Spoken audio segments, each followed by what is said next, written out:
welcome to the virtual class. In today's virtual class, we are going to revise chapter number 8. We will taking it in the nutshell. We will discussing each and important point of this chapter. First one is monomer. I will write less and explain more in this video. First one is monomer. What is a monomer? Monomer is what?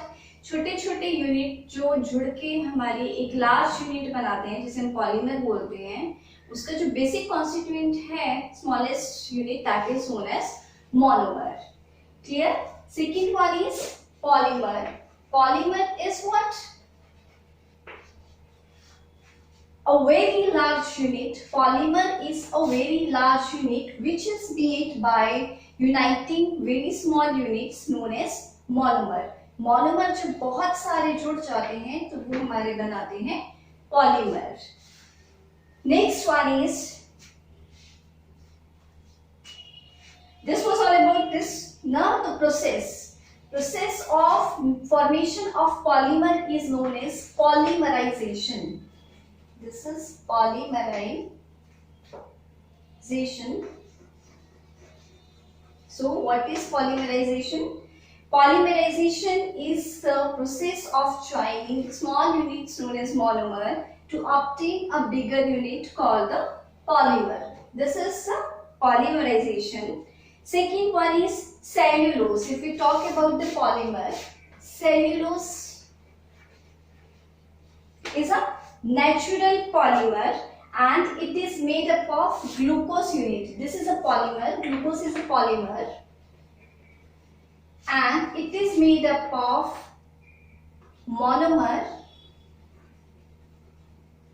which is known as glucose. बहुत सारे जो glucose unit जो है join करते हैं, they form a cellulose. So clear what is monomer and what is polymer? Cotton is the purest form of cellulose. This can be also asked which is the purest form of cellulose, that is cotton. Cotton is the purest form of the cellulose. Now we will be discussing this synthetic fibers. Various synthetic fibers are there. Now we are going to discuss about synthetic fibers.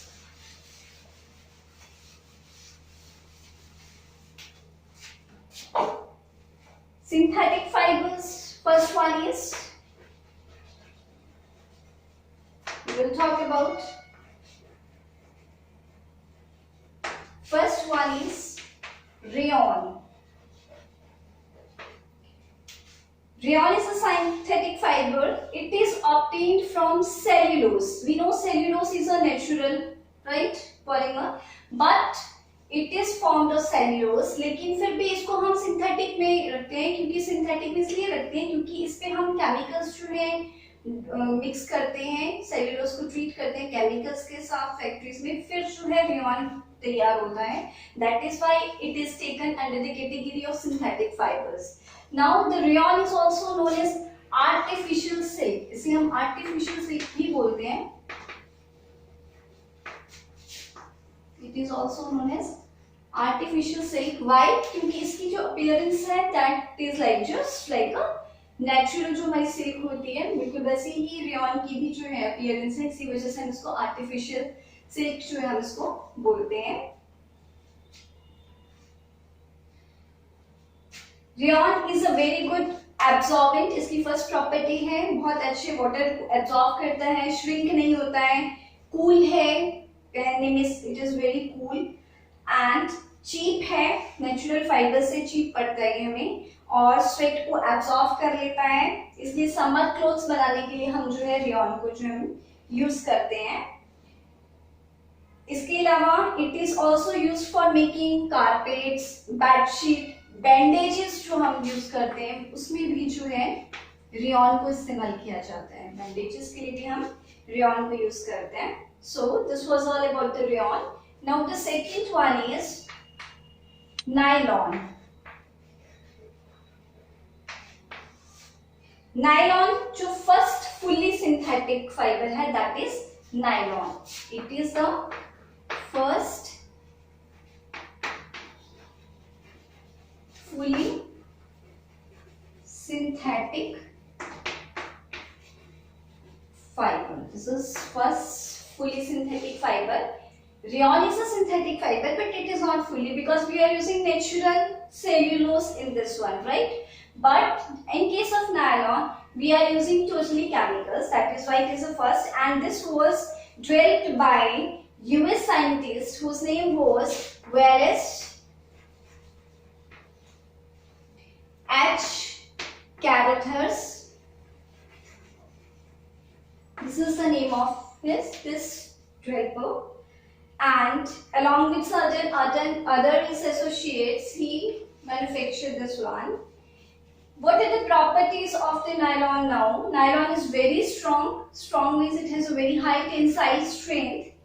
It is shiny, elastic, lightweight है, water को less absorb करता है, इसलिए जल्दी सूख भी जाता है. इसमें वॉश एंड वेयर प्रॉपर्टीज हैं, मतलब ज्यादा आयरनिंग की जरूरत नहीं है, रिंकल नहीं पड़ते, रिंकल फ्री होता है और स्मूथ है, सॉफ्ट है टच करने के लिए.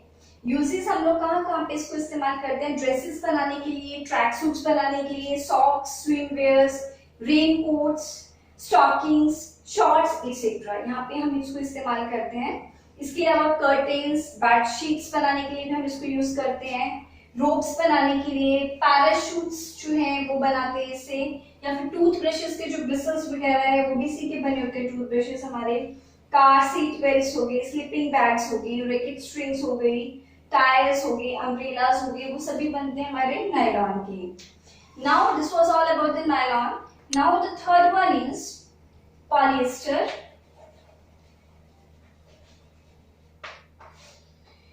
Polyester is one of the widely used synthetic fibre. बहुत ज्यादा इसको इस्तेमाल किया जाता है और ये लॉन्ग चेन पॉलीमर है पॉलिएस्टर, ईस्टर का. It's monomer unit is Easter और ये बहुत स्ट्रॉन्ग है, टफ है, लाइट वेट है, ड्यूरेबल है, रिंकल नहीं होता जल्दी, कम वाटर एब्जॉर्ब करता है, इजीली जो है ये क्विकली ड्राई हो जाता है, श्रिंक नहीं करता, ना ये स्ट्रेच करता है.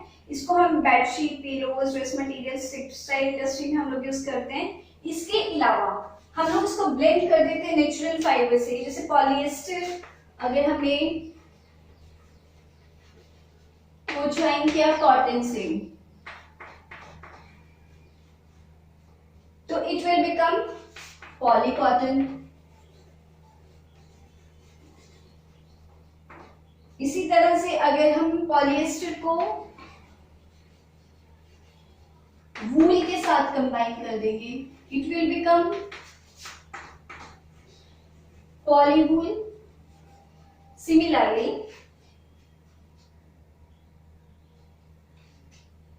टेरिकॉट है, टेरिकॉट में हम लोग जो है टेरिलीन और कॉटन.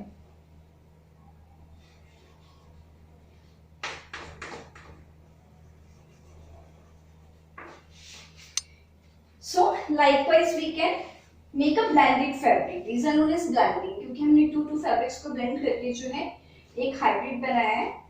इसके बाद है fourth one is acrylic.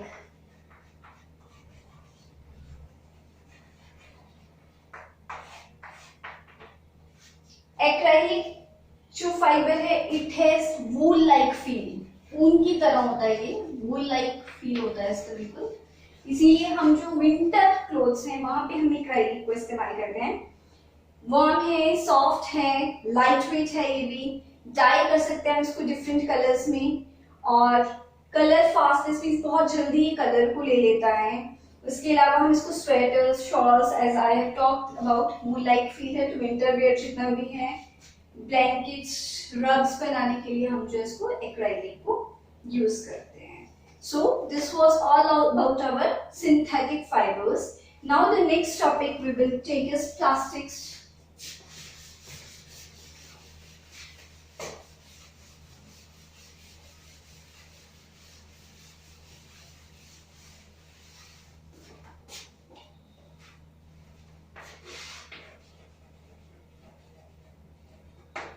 Now we will talk about plastics.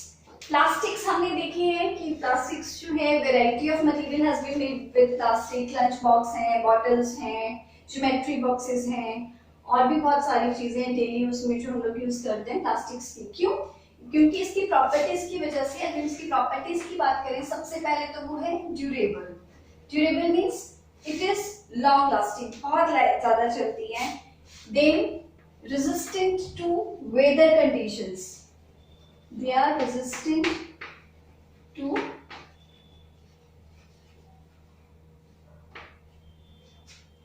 weather conditions. Third one is they are recyclable, recycle कर सकते हैं। एक बार यूज हो गया, कुछ टूट गया तो दोबारा से हम लोग उसको क्या कर सकते हैं, दोबारा कुछ और उसका बना सकते हैं, रिसाइकल कर सकते हैं। इसके अलावा इनएक्सपेंसिव है, बहुत ज्यादा कॉस्टली नहीं होता है, it is inexpensive, right. Shape easily इसको कर सकते हैं, कलर इजीली कर सकते हैं। So this was about the properties of the plastics. Now we will talk about the types of plastics.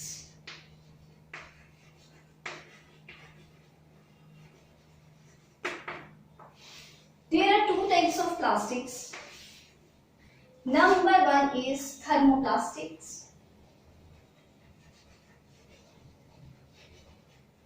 and second one is thermosetting plastics.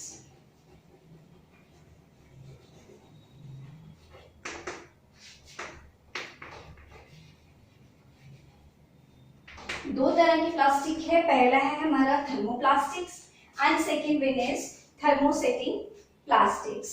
अगर हम thermoplastics की बात करें तो इसके एग्जांपल्स हैं हमारे पीवीसी, पॉलीथीन, पॉलीथीन भी बोलते हैं, पॉलीइथाइलिन भी बोलते हैं, one and the same thing is that, right. और अगर हम इसके एग्जांपल्स की बात करें तो बेकेलाइट है और मेलेमाइन है। So first of all we will talk about the thermoplastics. Thermoplastics वो प्लास्टिक्स होते हैं जिन्हें एक बार हमने इस्तेमाल किया उसके बाद हम उसको हाई टेम्परेचर पे मेल्ट करके कुछ और उसका नया बना सकते हैं। So those plastics are known as thermoplastics. लेकिन थर्मोसेटिंग प्लास्टिक्स में क्या होता है कि एक बार हमने इस्तेमाल किया, अगर हम उसको मेल्ट करेंगे दे गेट्स डीफॉर्म्ड, उसको रिसाइकिल हम लोग दोबारा कुछ उसका नहीं बना सकते, तो उस तरह के प्लास्टिक्स को कहते हैं थर्मोप्लास्टिक्स। पीवीसी जो पाइप्स हमारी आती है प्लास्टिक्स की बनी हुई, वो सारी पीवीसी की बनी हुई आती है। पॉलीइथाइलिन जो हम कैरी बैग यूज करते हैं वहां पे बनाने के लिए उसको काम आता है। बेकेलाइट जो है, जो हमारे हैंडल्स बने होते हैं यूटेंसिल्स के, they are made up of black black जो होता है दैट इज बेकेलाइट, वो प्लास्टिक बेकेलाइट है। और ये बैड कंडक्टर है क्योंकि प्लास्टिक बैड कंडक्टर होते हैं तो इजीली हम लोग जो होल्ड कर सकते हैं यूटेंसिल्स को इजीली। प्रीवियस वीडियो में भी मैंने डिस्कस किया था। इसके अलावा मेलेमाइन है। मेलेमाइन हमारी जो क्रॉकरी आती है, शादी वगैरह में जाते हैं अनब्रेकेबल जो क्रॉकरी आती है दैट इज मेलेमाइन। इसको हम दोबारा से रीयूज नहीं कर सकते, लेकिन इसको हम जो है रीयूज जो है कर सकते हैं। इसके अलावा पीवीसी जो है, हम इसको, आपने देखा होगा जो पाइप्स वायर्स होती है हमारी इलेक्ट्रिकल वायर्स, उसमें भी इंसुलेशन की जाती है, बाहर जो प्लास्टिक्स जो है उसमें हम लोग करते हैं ताकि उसमें करंट ना हमको लगे। There also plastic is used. And plastics की एडवांटेजेस के बारे में बात किया कि कलर इजीली उसको हम कर सकते हैं, दोबारा रिसाइकल कर सकते हैं, लाइट है, ड्यूरेबल है, किसी भी क्लाइमेटिक कंडीशन का उस पर कोई फर्क नहीं पड़ता। But there are not only the benefits but also the harmful effects of plastics on the environment. Now we will discuss the harmful effects कि क्या क्या इसके जो harm है environment पे। सबसे पहला जो है it is non biodegradable।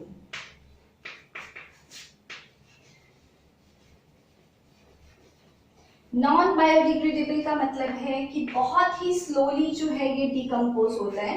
जो माइक्रो ऑर्गेनिजम्स हैं हमारे डिकम्पोजर्स, बैक्टीरिया एंड फंजाई, वो बहुत धीरे धीरे इस पे काम करते हैं और मिलियन ऑफ ईयर्स तक जो है ये प्लास्टिक्स ऐसे के ऐसे ही एनवायरनमेंट में पड़े रहते हैं एंड दे कॉजेस पॉल्यूशन। अगर हम इसको जलाएं, दूसरी बात, इट कॉजेस एयर पॉल्यूशन।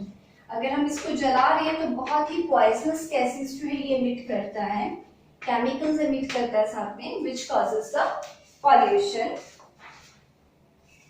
इसके अलावा अगर हम इसे कहीं पे सीवेज में सपोज करो पाइपलाइन में, सीवेज पाइपलाइन जो है उसमें उस वो डल जाए तो blockage, it also cause blockage of sewage pipelines.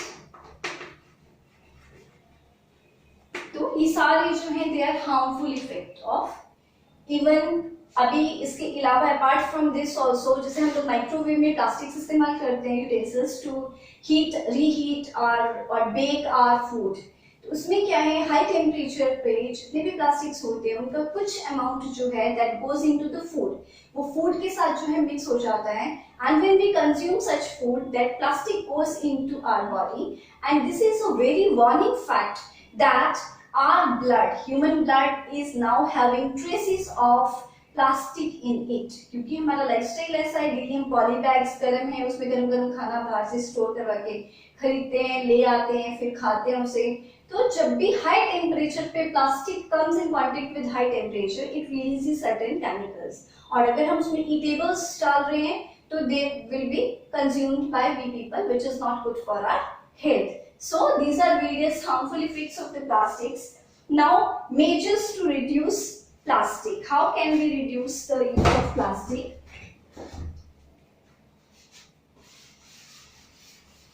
There is nothing to cram like this one in this.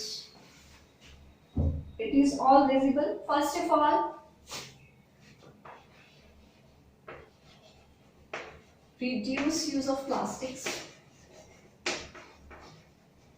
अभी हम बोल रहे हैं कि प्लास्टिक हमें यूज नहीं कर रहे हैं, कम करना है उसका यूज। एक ही तरीका है इसके पॉल्यूशन से, हार्मफुल इफेक्ट से हमारे को पाने का। First is what we will do is use jute bags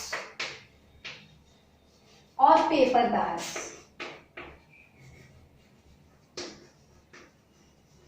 for shopping. जब भी हम शॉपिंग करने जाएं, cloth bag, paper bag, jute bag जो है हम कैरी कर सकते हैं, which are recyclable and biodegradable.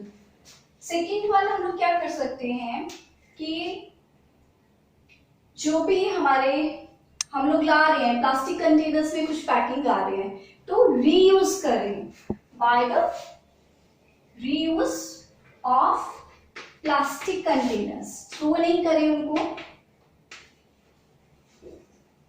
For storage हम लोग इस्तेमाल कर सकते हैं उसको। स्टोरेज किसी और फूड के स्टोर करने के लिए हम उसको यूज कर लिया, या फिर प्लांटेशन के लिए हम लोग उसको यूज कर सकते हैं, उसमें प्लांट्स उगा सकते हैं। प्रॉपर डिस्पोजल, ठीक है, of plastic waste, proper disposal करें हम उसका।